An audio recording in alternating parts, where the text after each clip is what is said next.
ચલો good afternoon and welcome back to my YouTube channel. તો આજે જે પાંચમ છઠનો આજે વિડીયો છે એ બીજા ભાગનો હોય. મતલબ પહેલા ભાગમાં આપણે બધું કવર નહોતા કરી શકતા, એટલા માટે બીજો ભાગ બનાવીને ઓલરેડી મારા ફોનની સ્ટોરેજ ફૂલ થતી હતી. તો મેં એમ વિચાર કર્યો કે ભાઈ આપણે આજના 2 વિડીયો બનાવશું. તો આ છે બીજો ભાગ અને આજે પછાડના છે મીટિંગ ને આપણા દીપકભાઈ આવેલા જે પહોંચ્યા છે કુકમાં અને લેવા જવા પડશે સાહેબ નખત્રાણા, કાં તો પછી કે ધાવડા ઉતરીશ તો ધાવડા આપણે લેવા જવા પડશે.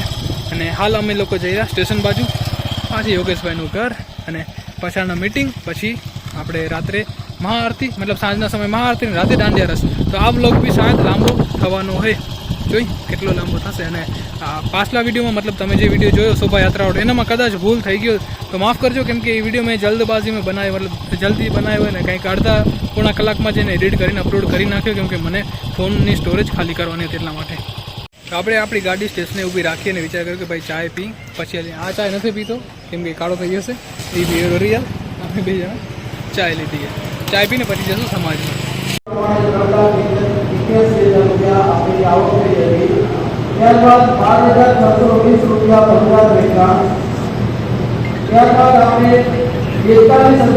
તો મીટિંગ તો ચાલુ હોય પણ આપણે મીટિંગ મૂકીને જવું પડશે, કેમ કે આપણા દીપકભાઈ આયા ધાવડા એને લેવા જઈ રહ્યા, હું ને વિશાલ. તો એ આપણે કામ કરવું પડશે. આપણી બાઇક તૈયાર છે ને હવે આપણે અહીંયાથી ચલો નીકળી રહ્યા. શું ભમા શું આ ભાઈએ મોજ કરી હો, તમે જોયો હશે વિડીયોમાં કેટલો નાચ્યો. આને કહેવાય મોજ, અખંડ મોજ.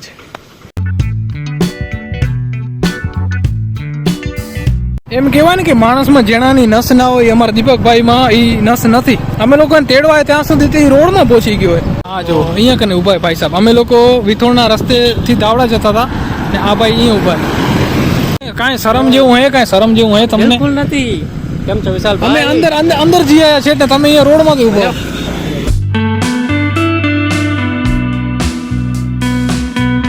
તો હવે આપણા દીપકભાઈ ને હર્ષદ જશે નખત્રાણા, કેમ કે આને કામે સાયકલ લેવી એના દીકરા માટે, ચીચા માટે હે ને, એટલા માટે હવે આ 2 જણા નખત્રાણા, હું ને વિશાલ જશું શાયદ આપણે સમાજમાં.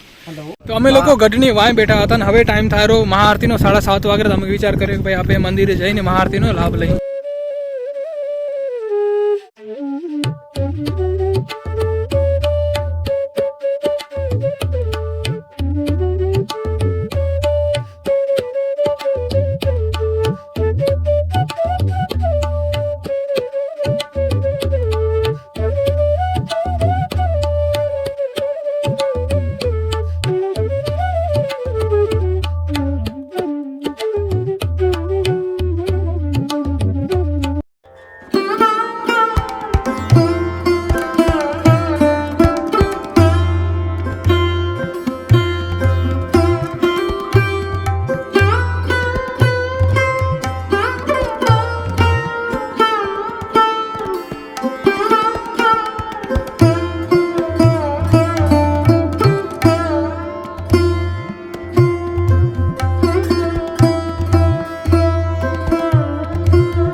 જો આપને પ્રસાદમાં મળી છે સેવ બુંદી. અમે લોકો 3 જણા મંદિરના આંગણામાં બેસીને પ્રસાદ ગ્રહણ કરી રહ્યા. તો મહાઆરતી થઈ પૂરીને અમે લોકો જઈ રહ્યા હવે સમાજમાં જમવા માટે. તો જો આજના જમવામાં છે ખીચડી, સંભારો, શીરો, કઢી અને રોટલી. પણ એમાંથી આપે ખાલી લીધી છે કઢી અને શીરો બસ. અમે લોકો ઘરે આવ્યા હરખના મારે કે કપડાં બદલાઈને આપે રમશું દાંડિયા, પણ આપણે સાતમની સત્યાનાશ કરી નાખી. હા તો જો ભાઈ વરસાદ ચાલુ થઈ ગયો, એ પણ જોરમાં, લગભગ 10 મિનિટથી ચાલુ હોય, કન્ટિન્યુ પડેલો. સમાજના ગ્રુપમાં મેસેજ આવ્યો હતો કે જે દાંડિયા રસનો કાર્યક્રમ એ આપણે નૂતન ભવનમાં રાખેલો હોય, મતલબ ખુલ્લા મેદાનમાં નહીં રમીએ એટલે વરસાદનો કોઈ પ્રોબ્લેમ નથી. એટલે બંધ થયું તો થોડીક વાર વચ્ચે, પણ જ્યાં સુધી મેં કપડાં બદલાય ત્યાં સુધી ફરી પાછો ચાલુ થઈ ગયો. તો જો ઝીણો ઝીણો વરસાદ પડે રહ્યો, પણ તોય આપે રિસ્ક લેશું ને હમણાં થોડી વારમાં સમાજમાં પહોંચી જશું. સમાજમાં પહોંચ્યું તો આવી હાલત થઈ ગયા. જો જેન્ટ્સ લોકો અહીંયા રમેલા, લેડીઝ લોકો ઉપર રમેલી.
દાંડિયાનો એક રાઉન્ડ પૂરો થયો ને જો આપણે રમે આપણો કોઈને વિડીયો ના ઉતારે, આપણે આખા ગામનો વિડીયો ઉતારી પણ મારો વિડીયો કોઈ ના ઉતારે. આ જો એકદમ પગડી ગયા બધા ટી શર્ટ, મજા આવી, ટી શર્ટ ભીના થઈ ગઈ ને મજા આવી ગઈ.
તો જો ગરબા અને દાંડિયાના 3 રાઉન્ડ પૂરા થયા અને વરસાદના લીધે માણસો ઓછા આવ્યા ને જે આવ્યા એ બી 2 ભાગમાં ડિવાઈડ થઈ ગયા. આમાં લેડીઝ નવા ભવનમાં અને જૂના ભવનમાં બધા જેન્ટ્સ, મોસ્ટ ઓફ તો બધા છોકરા છે, યંગસ્ટર.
પાંચમ છઠ્ઠનો દિવસ થયો પૂરો, જે બી કાર્યક્રમ હતો એ દાંડરસ હતા એ બી પૂરા થઈ ગયા અને વાગેરા અત્યારે કાંઈક 2 વાગેરા. અને આ વ્લોગ બી આપણે અહીંયા એન્ડ કરશો. આવતીકાલે જોઈએ સાતમ આપણા માટે કેવી રીતે ભગવાન કરે કે વરસાદ ના આપણે, જો વરસાદ પડશે તો વળી આપણા જે દાંડિયા હશે એનો પ્રોગ્રામ વળી પાછો આપણે એ ભવનના અંદર જ રાખવો પડશે. ઠીક છે, તો આજનો વ્લોગ એટલો જ. ફરી મળીશું આવતીકાલે નવા વ્લોગ સાથે. ત્યાં સુધી તમારું ધ્યાન રાખજો. ધન્યવાદ.